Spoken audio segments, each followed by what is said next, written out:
Dust and Neon review by Nick Navarro. Dust and Neon, developed by David Marquardt Studios and published by Rogue Games, emerged onto the gaming scene in February of this year for Switch and PC platforms.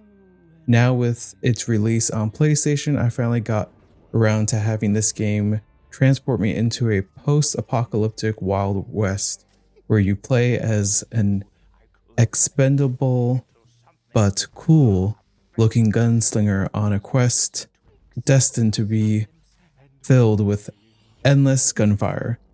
The game's core lies in its twin-stick rogue-like mechanics, which quickly reminded me of another Western-themed title, Weird West, that I previously reviewed.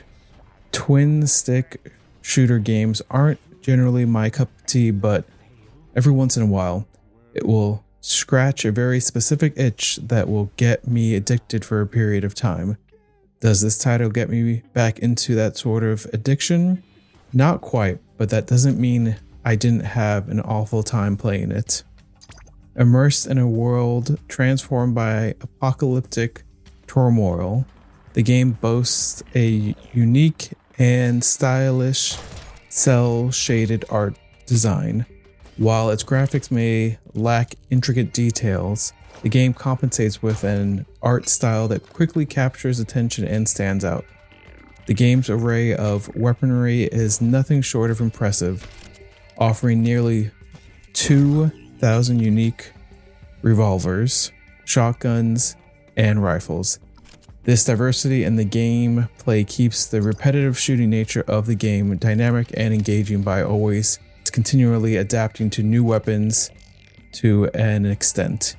Each gun comes with distinct reload animations. Speaking of the reload system, it's kind of a cool, unique feature which diverges from the norm. Upon reloading, the gun appears in a first-person view, revealing the gunslinger manually reloading the firearm. This innovative choice not only heightens awareness of the rounds in the chamber, but also lets you appreciate the cool design of each weapon you pick up. And I just thought it was something cool and different that I haven't seen in a game before. Furthermore, the game effectively categorizes each firearm with its own score, which streamlined the decision-making process for myself on if this new weapon is better than the one I'm already carrying. Detailed statistics encompassing damage, critical ability, accuracy, handling, and ammo capacity are also there if you are the type of player who makes more informed choices.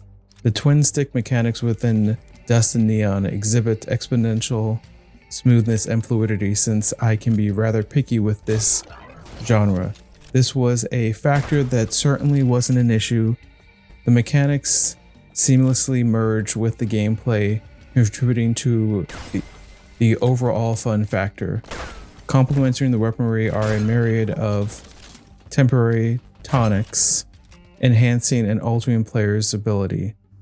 The in-game loot boxes peppered throughout the levels are a dice roll, offering weapons, upgrades, and currency, which would make any fan of the looter-shooter happy.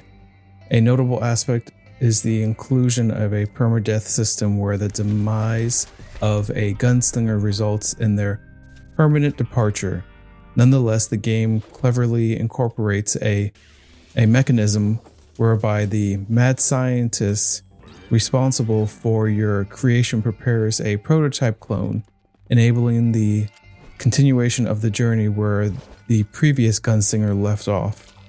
As you progress through Dust and Neon, you'll encounter an impressive selection of 24 skills that significantly alter the gameplay dynamics.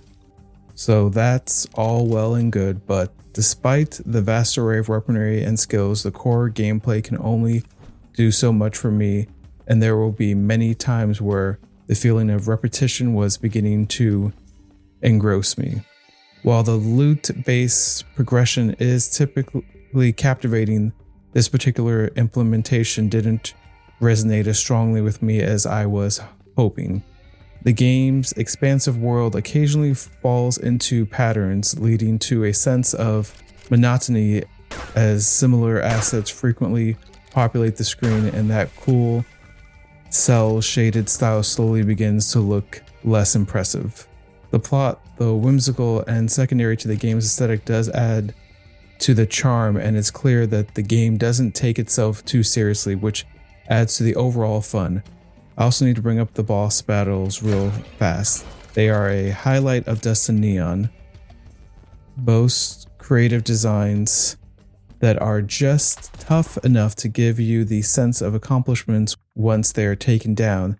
The difficulty, while challenging, remains fair and balanced, making this game a pretty choice as an accessible entry point for gamers new to the roguelike genre, or twin stick shooters for that matter.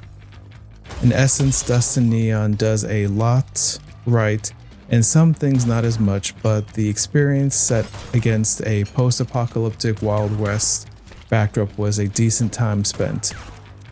Just do your research and see if this is something you'd like to play before investing in it.